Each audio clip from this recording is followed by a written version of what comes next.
quemado todos los avaranas, todos los obstáculos, klesha varanas primero, en términos del Mahayana, los 7 primeros bhumi, estadios del Bodhisattva, se van quemando los klesha varanas, y luego en los 3 últimos bhumis se van quemando los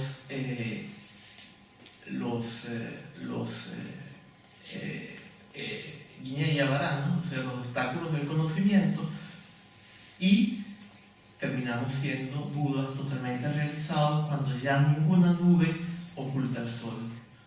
Entonces, más o menos esto viene siendo el principio del Dzogchen.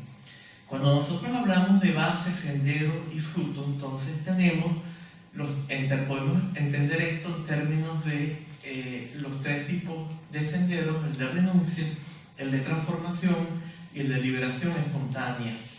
En términos del sendero de renuncia, allí tenemos la base, es la naturaleza búdica.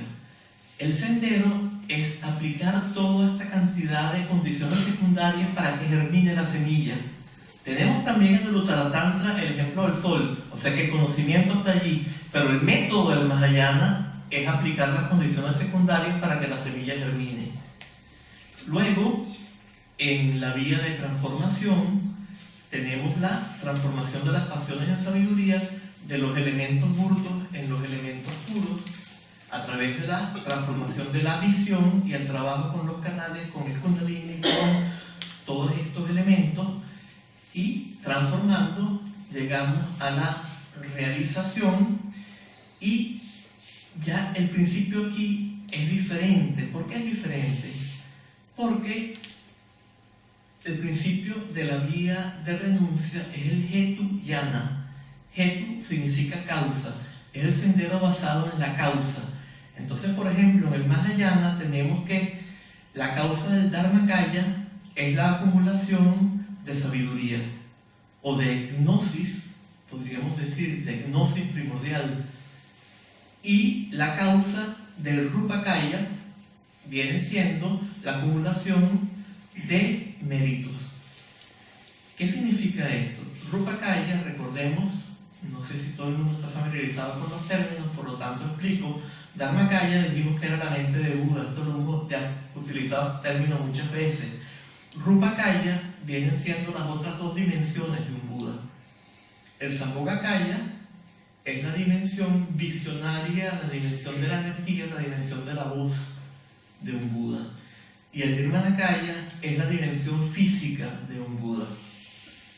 Juntas forman el Rupakaya, la dimensión con forma de un Buda. Entonces, la causa del Rupakaya en el Mahayana viene siendo ¿qué? La acumulación de méritos. Hay una discontinuidad porque la acumulación de méritos no se parece mucho a el resultado que se obtiene, que es el cuerpo y la energía de un Buda. Hay una discontinuidad, hay una diferencia cualitativa entre la causa y el efecto. Entonces, en la vía de transformación es el Palayana, es la vía basada en el fruto. En este caso, el Buda transmite, o el Mahasiddha, por ejemplo, en las tradiciones Nyingma, se dice que muchos de los tantras Nyingmapas fueron transmitidos por Mahasiddhas, grandes realizados que estaban en Udhyana.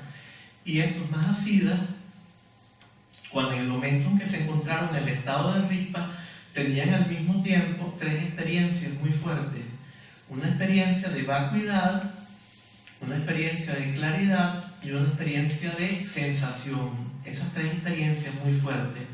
Entonces, ¿cómo hicieron ellos para transmitirle este estado a sus discípulos? Los enseñaron a producir estas 3 experiencias. O sea, utilizaron la forma como se manifestó el fruto para ellos, para permitirle a sus alumnos llegar al mismo estado. Este estado se llama el estado de Rigpa en la enseñanza Dzogchen. Recordemos que dijimos que la avidya, la ignorancia y el error en tibetano eran Marikpa. Bien, Marikpa, Ma es un negativo y Rigpa es lo que estamos diciendo. Es aquella capacidad cognitiva que aprehende directamente nuestra verdadera condición. y que es obstaculizada por las avaranas, los obstáculos, etcétera, etcétera. Entonces, cuando en este caso, de lo que se trata es de utilizar la forma como estas tres experiencias para, el maestro le transmite estas tres experiencias, le enseña a los alumnos cómo manifestar estas tres experiencias para que a través de ellas descubra el Rigpa que estaba manifiesto para él cuando se le manifestaron a él. O sea que él transmite basado en la forma como él descubrió el fruto, como él llegó al fruto. Se basa en las experiencias que él tuvo. Y por ejemplo, si él se visualizó como una deidad particular, tuvo la visión del mismo como una deidad airada, entonces así surge este tantra. Esta es la visión Nyingma de la aparición de los tantras. Si él tuvo una experiencia de placer, bien fuera porque estaba en unión con una consorte, o bien fuera porque le vino una forma de respirar, como la que se aplica en el tumo, por ejemplo, y tuvo una vivencia de placer muy fuerte, le enseñó a sus discípulos a unirse con una consorte o a respirar de esta manera y de hacer una visualización soportante, como soporte, para que se manifestara el calor y de esta manera se manifestara el placer, y cómo tener una vivencia de claridad también a través de el incremento de la energía en los centros superiores, que panoramifica la atención y permite que nos demos cuenta de que no hay nada separado del todo. Y cuando veamos esto, nos demos cuenta de que esto no es en sí mismo una sustancia separada, y por lo tanto aprendemos su vacuidad, su verdadera condición de insubstancialidad, de falta de autoexistencia. No existe en sí misma y por sí misma, existe interdependientemente. Eso es lo que significa vacuidad. En el Tíbet, el maestro que más puso énfasis en esto, que vacuidad es interdependencia, sobre todo originación interdependiente, fue Jetson Kappa, y fundador de la escuela Gelug. Y bueno, entonces la visión Nyingma de esto es que este es el principio del Parayana. La enseñanza Dzogchen es la enseñanza que está más allá de la causa y el efecto. No es Ketuyana ni es Parayana. Está más allá de la causa y el efecto porque es liberación espontánea. No hay intento de causar nada. Entonces, desde el punto de vista del Dzogchen, incluso en el Anuyoga, que para la escuela Nyingma es el más alto de los tantras, todavía hay una idea de causalidad que obstruye. Por supuesto que se realiza con el Anuyoga, se le dio una liberación espontánea y se eliminó ese obstáculo de la causalidad. Pero la enseñanza del Anuyoga todavía menciona la causalidad, y esto desde el punto de vista del Dzogchen sigue siendo un pequeño obstáculo que es correcto enseñarlo. ¿Por qué? Porque muy poca gente tiene la capacidad verdaderamente para practicar Dzogchen. Entonces, para la mayor parte de los seres humanos no es asequible el Dzogchen en un primer momento, ¿no? Tenemos que ir creando las condiciones para poder practicarlo. Y esto es algo que se va logrando según las condiciones. La enseñanza Dzogchen tiene sus propios métodos para lograrlo, pero también hay el método gradual, el método Lamrim, en el cual voy pasando de un vehículo a otro. En el Dzogchen coexisten los dos enfoques. El enfoque instantáneo, en el cual con los mismos métodos de la enseñanza Dzogchen puedo lograr ese desarrollo que me capacita para practicar Dzogchen, y el método gradual Lamrim, en el cual voy pasando de un vehículo al otro.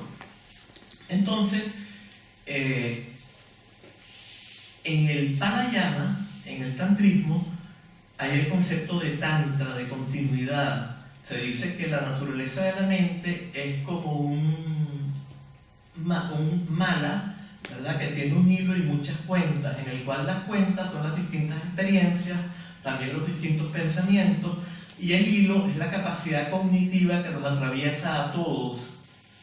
En el caso de un individuo particular, en tibetano se llama Yun, es Santana en sánscrito, y es esa capacidad cognitiva que está allí, haya experiencia o no haya experiencia, haya pensamiento o no haya pensamiento. Y cuando descubrimos esta verdadera condición, pensamientos y no pensamientos son lo mismo. Los pensamientos, cuando captamos esta verdadera condición de este yun, también es el dharmakaya, y los pensamientos se liberan por sí solos. Entonces, Tantra significa continuidad de esto, pero también significa continuidad entre base, sendero y fruto. Base es nuestra verdadera condición, la naturaleza búdica. Sendero es los métodos que aplicamos para descubrir la naturaleza búdica. Y fruto es cuando ya no se manifiestan más los obstáculos que ocultan la verdadera condición, que es la naturaleza búdica. Este viene siendo el fruto, ¿verdad? En el tantrismo se dice que hay una continuidad entre los tres.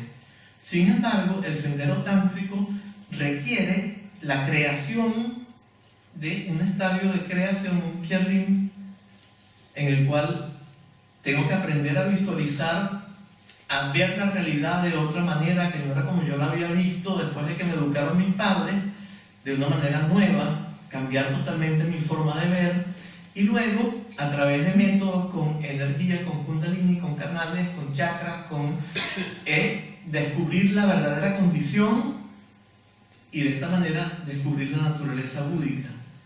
O sea, tengo que crear algo, no tengo ahí, el sendero no es lo mismo que la base. En el Dzogchen, la continuidad entre base, sendero y fruto es total. ¿Por qué? Porque la base es la naturaleza búdica. ¿El sendero en qué consiste?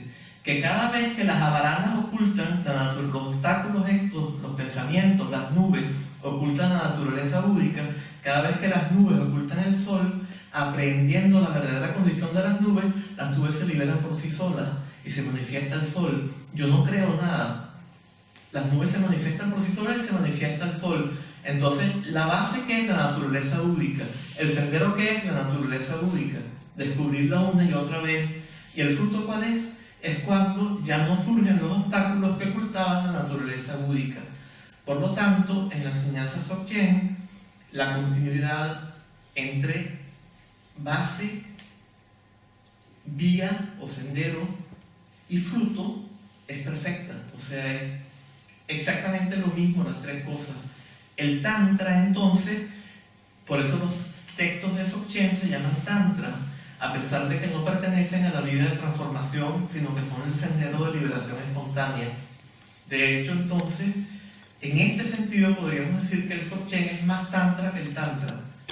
Bueno, esto sin ofender al tantrismo, por supuesto, que es una vía suprema, increíblemente poderosa para lograr la liberación en esta misma vida. Y con esto hemos llegado a las 9:30, más unos cuantos segundos, y por lo tanto terminamos nuestra charla de hoy. Y bueno, quiero agradecerle muchísimo a Wanchen Rinpoche que me haya invitado, y a la Casa del Tíbet, y por supuesto a su santidad el Dalai Lama.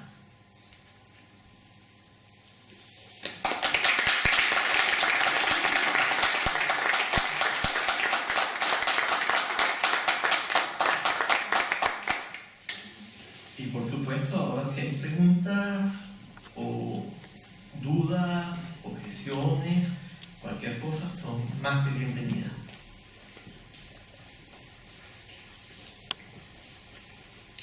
Bueno, pues yo tengo muchas. Agradecerte tu conferencia, que ha sido fantástica. La lástima es que a lo mejor no llegamos a entender muchas cosas de las que explicas.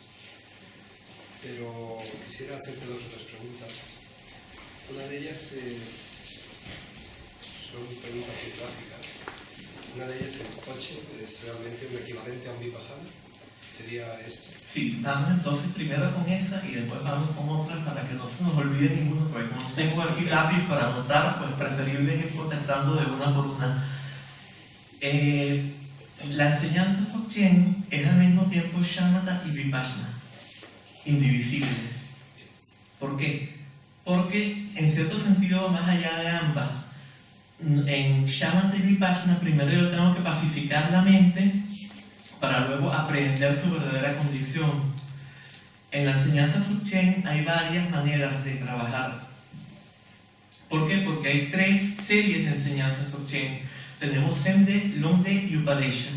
En el Zen-de empezamos con Shamatha, seguimos con Vipassana. Luego tenemos una indivisibilidad de ambas. Y por último, Lundrup, que significa perfección espontánea, espontaneidad total, que es ya cuando estamos en el fruto.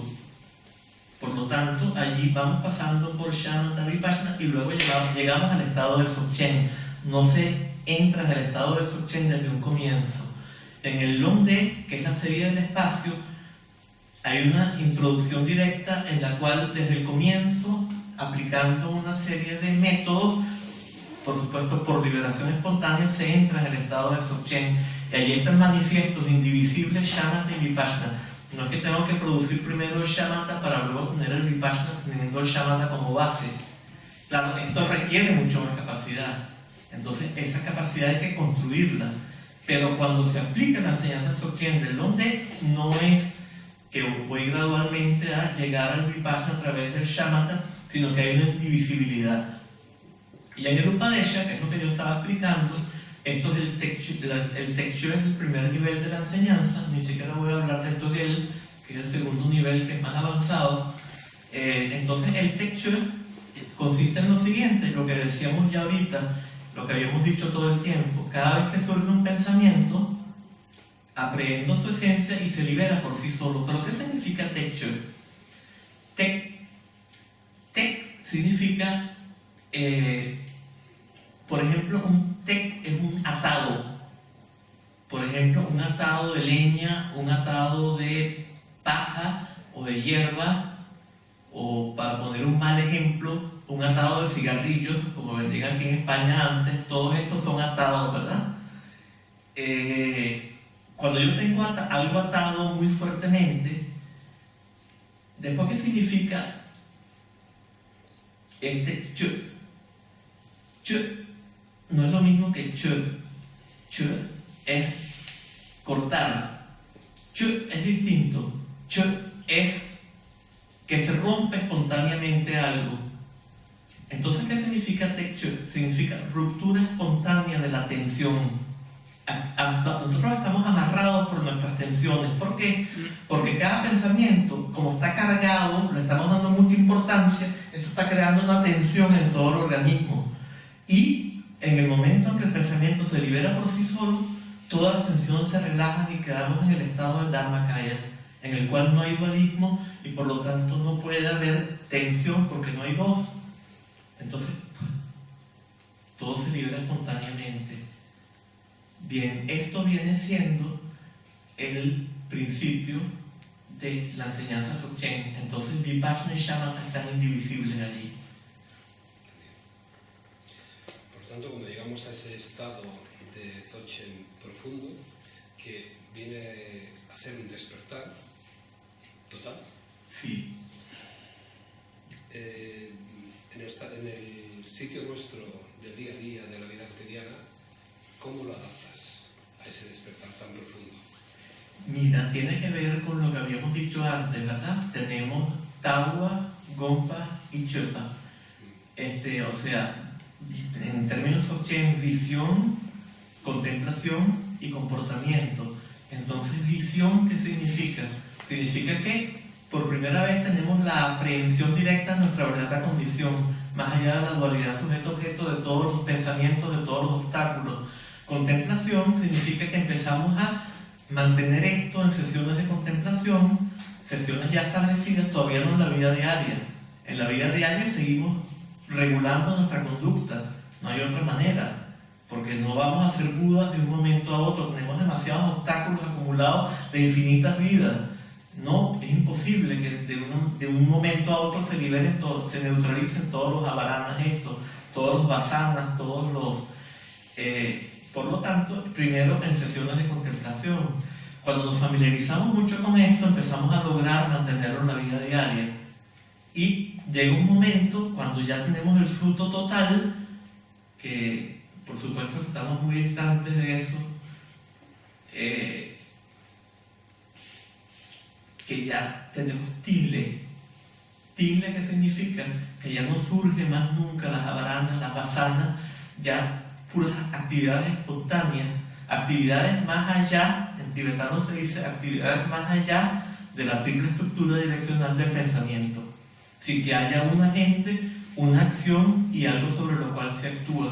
Todo surge espontáneamente. Esta es la visión, por supuesto, de Dzogchen, ¿no? Por lo tanto, interpreto también que el practicante de Vajrayana le es mucho más fácil practicar un Dzogchen. ¿Perdón? A un practicante de Vajrayana le es más fácil llegar al estado de Dzogchen, ¿no? Sí, ¿No? sí. Depende, ¿no? O sea, hay gente que nace con una capacidad natural porque ya ha sido un maestro de Dzogchen en una vida pasada, y entonces por supuesto que si tú naces con esta capacidad no te es más fácil, o sea, depende del individuo. Incluso a muchos maestros turcos les es más fácil si han tenido en esta vida practicado ya tantrismo, y a la gente normal también le puede ser más fácil. Pero no quiere decir que uno tenga que practicar tantrismo, porque el Dzogchen tiene también sus métodos para desarrollar la capacidad para poder practicar Dzogchen. ¿Tiene alguna equivalencia el Dzogchen también con el budismo Zen, con la práctica Zen? Hay una relación entre Dzogchen y Zen. Nagarjuna, por ejemplo, según la enseñanza Dzogchen, fue uno de los eslabones en la transmisión del Zendé, de la serie de la mente, esa que tiene estadios, los 4 estadios que dijimos antes, que son equivalentes a los 4 estadios del Mahamudra. Luego, Nagarjuna también es un eslabón en la transmisión del Zen. También Bodhidharma, que es el maestro que lleva el budismo Zen a China, es un eslabón en la transmisión de la Nuyoga. Y si es un eslabón en la transmisión de la Nuyoga siempre se practica en conexión con el Dzogchen. Debe haber sido también un maestro de Dzogchen, pero que encontró que en China era más propicio enseñar en términos del marco de la renuncia, y adaptó una enseñanza, tenía todas las enseñanzas, tenía el Zen, tenía el tantrismo, tenía el Dzogchen, pero le pareció más apropiado para China enseñar el Zen, y eso fue lo que se estableció en China.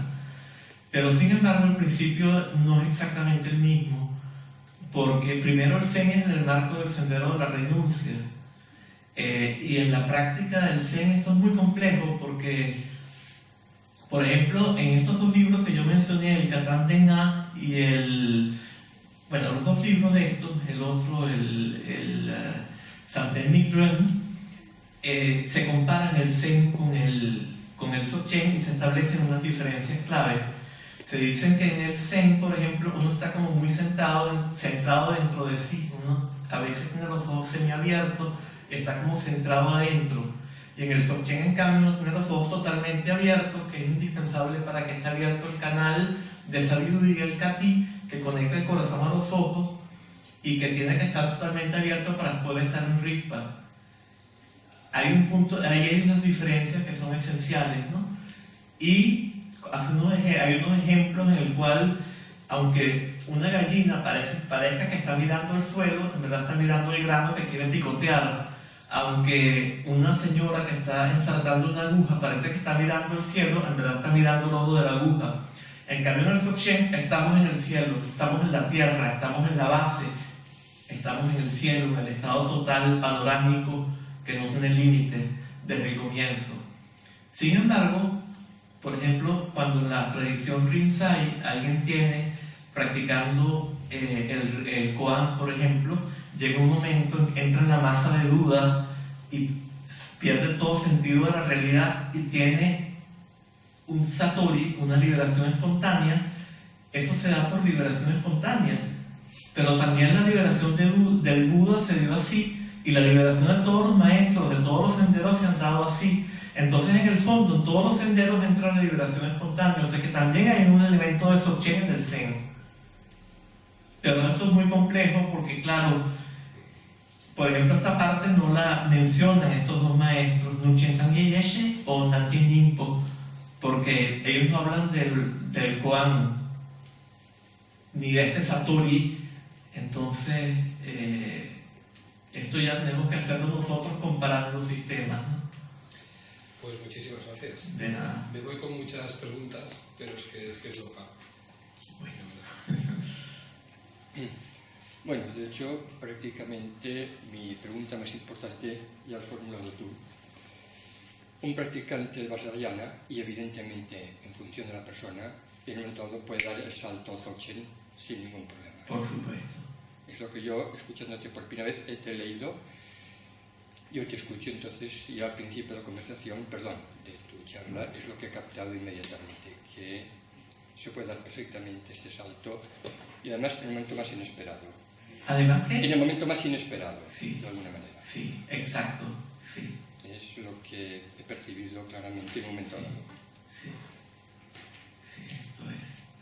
Iba a hacer otra sobre Mahamudra, pero ya me parece irrelevante. O sea, la dejo ahí. Yo creo que ya además es hora de que Wanchen Rinpoche cierre la casa de Fide, ¿verdad? Podemos dormir aquí dentro. Muchas